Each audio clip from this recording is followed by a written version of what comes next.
وہ جو لوگ دوسروں کو ناجائز بد دعائیں دیتے ہیں وہ یہ جان لیں کہ جو دعا یا بد دعا ہم کسی اور کو دیتے ہیں وہ پہلے ہمارے حق میں قبول ہوتی ہیں، بعد میں دوسروں کے، وہ بھی تب اگر وہ اس کے مستحق ہوں، ورنہ نہیں۔ عورت تب برباد ہونا شروع ہوتی ہے جب اس کے حسن کی تعریف ایک غیر مرد کر رہا ہوتا ہے۔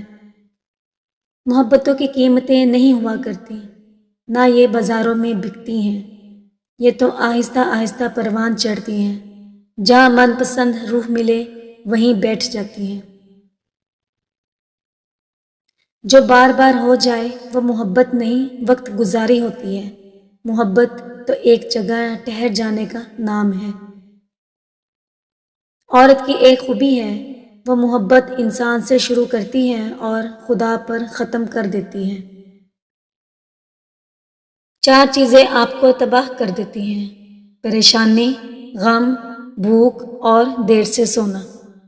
4 چیزوں سے رزق بڑھ جاتا ہے: راتوں کو اٹھ کر عبادت کرنا، اگر آپ سے کچھ غلط ہو جائے تو اس پر بہت زیادہ پشیمان ہونا، اپنے گناہوں پر توبہ کرنا اور اللہ کا ذکر کرنا۔ 4 چیزیں رزق کو روک دیتی ہیں: یتیم کا مال کھانا، ضرورت مند کی مدد نہ کرنا، پرندوں کو روٹی نہ دینا اور فقیر کو خالی ہاتھ لوٹانا۔ اپنا راستہ وہاں سے بدل لینا چاہیے جہاں آپ کی آنکھوں کے پیچھے کی نمی اور مضبوط لفظوں کے پیچھے ٹوٹا ہوا لہجہ کوئی بھی نہ سمجھ سکے۔ مرد تو صرف جمع اور نفی جانتا ہے، لیکن عورت ضرب جانتی ہے۔ آپ اس سے جو دیں گے وہ آپ کو دگنا کر کے لٹائے گی، وہ عزت ہو، محبت ہو یا پھر دھوکہ۔ جس نے نبھانا ہوتا ہے وہ 1000 غلطیوں پر بھی معاف کر دیتا ہے، اور جس نے نہیں نبھانی ہوتی وہ ایک غلطی کو ہی بہانہ بنا کر آپ کو چھوڑ دیتا ہے۔ صرف غلط ہونے پر ہی وضاحتیں نہیں دی جاتی، کئی بار ہم وضاحتیں اس لیے بھی دیتے ہیں کہ سامنے والا ہمیں عزیز ہوتا ہے۔ بوجھ تو صرف غلطیوں کا ہی نہیں ہوتا بلکہ چاہتوں کا بھی ہوتا ہے۔ حسد کا جذبہ احساس کمتری سے پیدا ہوتا ہے۔ جو شخص اپنے آپ کو گھٹیا سمجھتا ہے وہ دوسروں سے جلتا ہے۔ حضرت علی رضی اللہ عنہ نے فرمایا، جو بہت اچھا لگے اسے بہت کم ملا کرو، جو انتہا سے زیادہ اچھا لگے اسے صرف دیکھا کرو، اور جو دل میں سما جائے اسے صرف یاد کیا کرو، کیونکہ جو آپ کے جتنا قریب ہوتا ہے دنیا اسے اتنا ہی دور کر دیتی ہے۔ جب نکاح ہو جائے تو زندگی سے میں اور تم کا لفظ نکال کر اس کی جگہ ہم استعمال کرنے سے بہت سے مسائل خود ہی حل ہو جاتے ہیں۔ کسی کو نیچا دکھانے یا کمتر سمجھنے سے زندگی کی کشتی ہچکولے کھاتی رہتی ہے۔ عورت کو عزت رب نے تحفے میں دی ہے، جبکہ مرد کو کمانا پڑتی ہے۔ مرد سے انا کا مقابلہ کرنے والی عورت بے وقوف ہوتی ہے، وہ اسے اپنا دشمن بنا لیتی ہے۔ اکڑ پن اور ضد کر کے مرد سے بات منوائی جا سکتی ہے، اس کے دل میں اپنی عزت اور محبت نہیں بڑھائی جا سکتی۔ غریب آدمی سے اکڑ کر ملنا اور امیر آدمی سے مسکرا کر ملنا حسن اخلاق نہیں بلکہ بدترین منافقت ہے۔ مرد کی محبت کا یقین تب ہی کرنا جب وہ تم سے نکاح کرنے پر راضی ہو جائے اور تمہارے گھر فوراً رشتہ بھیجے۔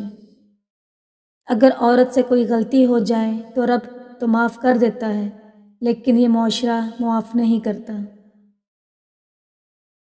محبت یقین کا سفر ہے، اگر اس سفر میں آپ کو اپنے کردار کی ہر بار وضاحت دینی پڑے تو سفر ہمیشہ کے لیے ختم ہو جاتا ہے۔ مرد کو اپنی ماں سے بھی اتنی محبت نہیں ہوتی جتنی اس عورت سے ہو جاتی ہے جو 2 کام کرتی ہے۔ مرد کا ماں سے بھی زیادہ خیال رکھتی ہے اور مرد کو رسوا نہیں کرتی۔ چہرے کے دانوں کے لیے تھوڑی سی ٹوتھ پیسٹ لے کر دانوں پر لگائیں اور بعد میں چہرہ دھو لیں، چند بار ایسا کرنے سے دانے ختم ہو جائیں گے۔ گھر کی حفاظت کے لیے دعا۔ اگر آپ کہیں جاتے ہیں تو یہ وظیفہ اپنے گھر والوں پہ ضرور دم کریں۔ یا رقیبو کو 7 بار یا 70 بار دم کریں۔ انشاءاللہ آپ کے گھر والے تمام بری چیز اور جادو ٹونے سے دور رہیں گے۔ پہناوے سے عورت کی پہچان۔ جو عورت رنگ برنگے کپڑے پہنتی ہے اور مہندی پسند کرتی ہے اور جو چوڑیوں کی بے حد شوقین ہوتی ہے تو سچ میں وہ ایک زندہ دل عورت ہوتی ہے۔ جو عورت تنگ اور باریک کپڑے پہنتی ہے ایسی عورت جھوٹ بولنے کی عادی ہوتی ہے اور وہ چھوٹی چھوٹی باتیں چھپاتی ہے۔ جو عورت کھلے اور ہلکے رنگ کے کپڑے پہنتی ہے وہ پروکار شخصیت کی مالک ہوتی ہے اور وہ سوبر قسم کی خاتون ہوتی ہے۔ جس گھر میں عورت ہاتھ سے کپڑے دھوتی ہے اس گھر میں دو چیزیں ختم ہو جاتی ہیں۔ ہاتھ سے کپڑے دھونا آپ کے بازو میں ہمت اور طاقت رہتی ہے اور کپڑوں کا دھونا رنج و غم اور حزن و ملال کو دور کر دیتا ہے۔